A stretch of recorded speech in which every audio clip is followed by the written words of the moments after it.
Dear student, mathematics 11th class exercise 4.2 का very very important long question जो अक्सर paper में पूछ लिया जाता है, बड़ा मशहूर है, बड़ा फेमस क्वेश्चन है। जब ये क्वेश्चन आता है पेपर के अंदर, बच्चे पेपर दे के जब बाहर निकलते हैं तो जिन्होंने ये सवाल किया हुआ होता है वो कहते हैं यार a+x वाला सवाल आया हुआ था और मैंने सारा कर दिया। मैंने खुद देखा ही, मेरा 10-12 साल का एक्सपीरियंस है टीचिंग का। a+x यानी डायगोनल में a+x बन रहा होता है और बड़े जोरों शोर के साथ ये बात चलती है कि a+x वाला क्वेश्चन आया। ये लॉन्ग क्वेश्चन है। इस तरह का सवाल आज हम इस वीडियो के अंदर करने जा रहे हैं। जब कभी भी आ जाए, आपने सिंपली लेफ्ट हैंड साइड ले लेनी है। लेने के बाद जो जो स्टेप्स मैंने वीडियो के अंदर बताए हैं वो सारे आपने करने हैं। राइट हैंड साइड आ जाएगी और ये प्रूव हो जाएगा। याद रहे, this question is very important question. Thank you very much. देखते रहिए think and grow rich with Umair Nisar. अच्छा, इस तरह का जो क्वेश्चन है, इसे जब भी हल किया जाता है इसकी टेक्निक्स होती हैं, ट्रिक्स होती हैं, यानी आपको जहन में चीज़ें लेकर चलना पड़ती हैं कि किस तरह से हमने इस सवाल को डील करना है, कैसे इसे हल करना है।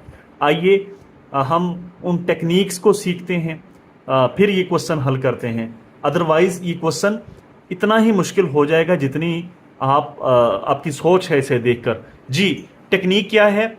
आपने ये सारी एंट्रीज सेम है, a+x ए। इसी तरह यहाँ पे भी ये a+x अगर यहाँ है तो a यहाँ पर है, तो करेंगे क्या? हम इन तमाम जो एलिमेंट्स हैं इन्हें आपस में जमा कर देंगे। यानी ये कॉलम 1 है, ये कॉलम 2 है, ये कॉलम 3 है। हम कॉलम 1 के अंदर, यानी ये कॉलम 1 है, दिस इज कॉलम 1, ये C1 है, इसके अंदर क्या ऐड कर देंगे? C2 C3। आइए करते हैं।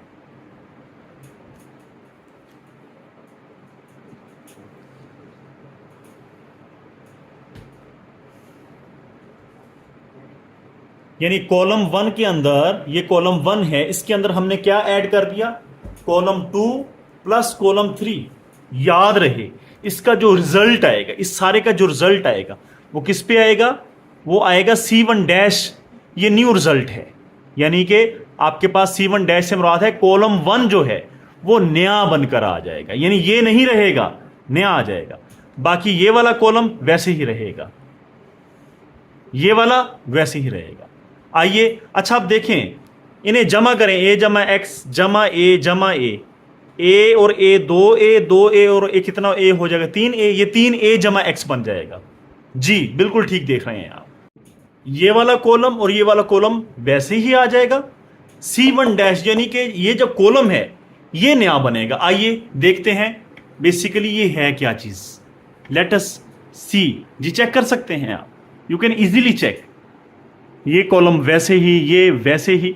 हाँ जी, a+x जमा a, इसी तरह ये a+x + a, यानी ये जो कॉलम है ये न्यू बन गया। a और a कितना हो गया? 3a। ये कितना बन जाएगा? 3a+x।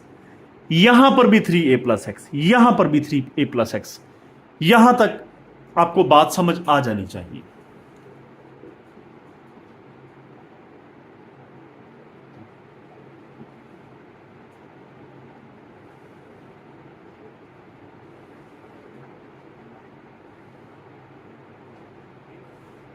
यकीनन आपके जहन में ये बात आ गई होगी। अब सिंपल गौर करें, हम कर क्या सकते हैं? What we can do. हम गौर कर सकते हैं, हम सोच सकते हैं, हम जहन लगा सकते हैं। आइए लगाते हैं जहन। जी, 3a+x है, 3a+x है, 3a+x है, तो इस कॉलम से हम क्या कॉमन ले लेंगे? 3a+x कॉमन ले लेंगे, यानी बाहर निकाल लेंगे। जैसे ही 3a+x यहां पे बाहर आएगा, इधर कितना रह जाएगा? 1, इधर 1, इधर 1, और 3a+x किधर चला जाएगा? बाहर आ जाएगा। आप चेक कर सकते हैं 3a+x बाहर गया, यहां पे 1 रह गया, यहां पे 1, यहां पे 1। अब जब इसे दोबारा यहां पे मल्टीप्लाई करें इस 1 के साथ 3a प्लस एक्स आ जाएगा, 3a plus x, 3a plus x. यानी बड़ा सिंपल है, कोई मुश्किल नहीं है। नेक्स्ट क्या काम करेंगे, आइए गौर करते हैं। इस यहां पे 1 है, इस 1 के नीचे हमने 0 बनाना है, 0 बनाना है। We have to make here 0 0। इस 1 के नीचे आप 0 0 बना देंगे। क्यों बनाएंगे, क्या वजह है, वो भी मैं अभी बताता हूं। यानी हमने यहां पर 0 बनाना है, यहां पे 0 बनाना है। याद रहे, जब भी ऊपर कहीं 1 आ जाए तो खुशियां मनाना शुरू कर दें। ये एक मेरा दोस्त हुआ करता था, वो कहता था, और मैं भी इस चीज से मुत्तफिक हूं, जब जब डिटर्मिनेंट हल कर रहे हैं, जब जब हल कर रहे हैं, ऊपर यहां 1 आ जाए, यहां आ जाए, यहां आ जाए, आप यकीन करें खुशियों का समा होना चाहिए। खुशियां मनाना शुरू कर दें। मैथ का जो स्टूडेंट है, क्यों वो खुशी मनाए, क्या वजह है, पता चल जाएगा अभी आपको। जी 1 आ गया है, इसे एज इट इज लिख लें, 1a। इस ऊपर वाली रो को, इसे रो कहते हैं।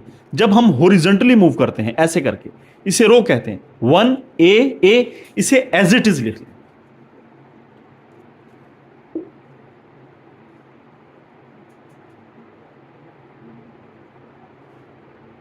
क्यों ऐसा लिखा, क्योंकि हमने यहां पे तो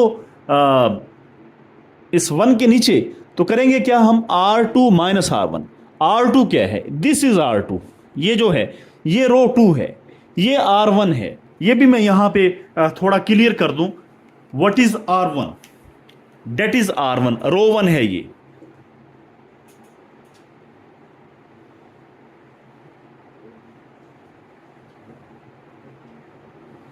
ये R3 है। डियर स्टूडेंट, करना क्या है हमने, R2 माइनस R1, यानी R2 जो है, यानी रो 2 है, उसमें से क्या माइनस करेंगे, R1 माइनस करेंगे। देखिए 1 में से 1 माइनस करेंगे तो 0 बनेगा ना, ये बात आपने जहन में रखनी है। तो दिस इज R2, R2 में से क्या माइनस करेंगे, ये R1 है, इसे माइनस करेंगे।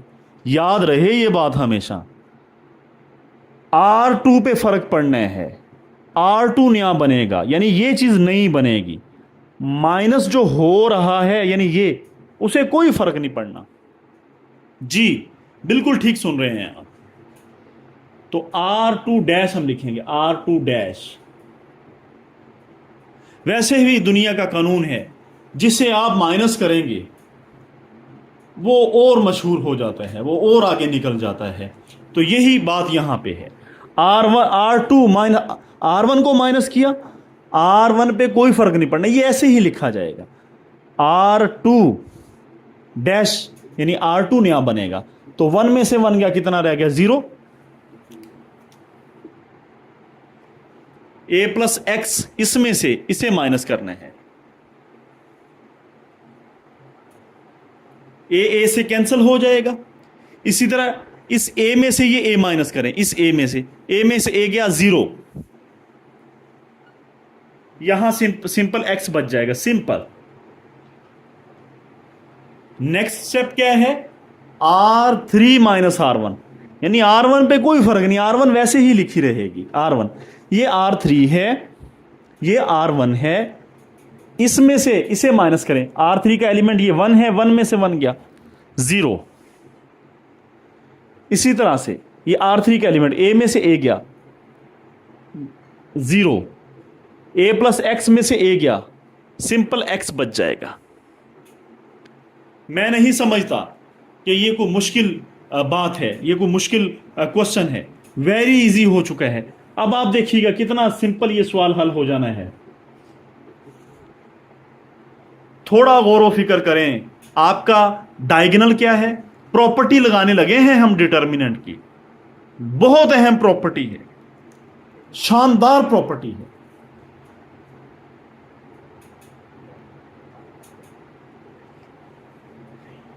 ये आपके पास डायगोनल है, ये आपने हमेशा याद रखना है कि जब कभी भी डायगोनल के ऊपर 0 आ जाए या नीचे 0 आ जाए।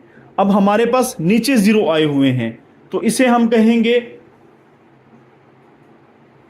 अपर ट्रायंगुलर मैट्रिक्स, तो हम यहां पे प्रॉपर्टी यूज करेंगे, ये ट्रायंगुलर मैट्रिक्स बन गया, ट्रायंगुलर यानी ऐसे लग रहा है जैसे ये ट्रायंगल बन रही है। दिस ये जो 3 जीरो हैं, ये 0 0 0, ये इसकी ट्रायंगल, तो हमने ट्रायंगुलर डिटर्मिनेंट प्रॉपर्टी लगानी है। बेसिकली क्या होता है ट्रायंगुलर, आप थोड़ा गौर करें, ये 0 है, ये 0 है, ये 0 है।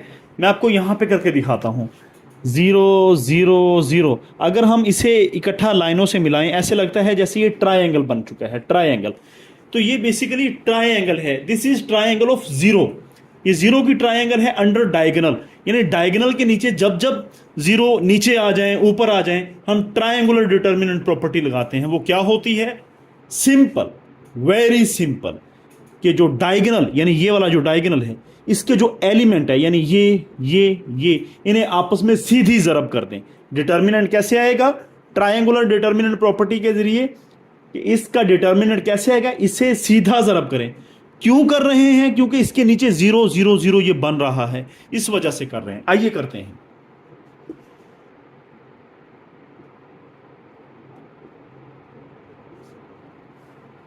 देखें कितना इजी क्वेश्चन हो चुका है। अब आप जब इन्हें मल्टीप्लाई करेंगे, 1 मल्टीप्लाई बाय एक्स, ये कितना हो जाएगा? एक्स स्क्वायर हो जाएगा। तो सिंपल यहां पे हम यहां पे एक्स स्क्वायर लिखेंगे, एक्स स्क्वायर को शुरू में लिख दें, 3a प्लस एक्स को बाद में लिख दें। चेक करें, राइट हैंड साइड आ चुकी है, प्रूव हो चुका है, यही हमने प्रूव, इसे शुरू में लिख दें जी।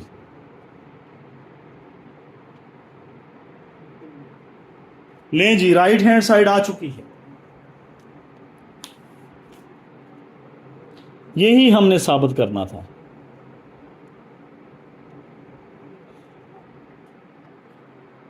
Hence proved.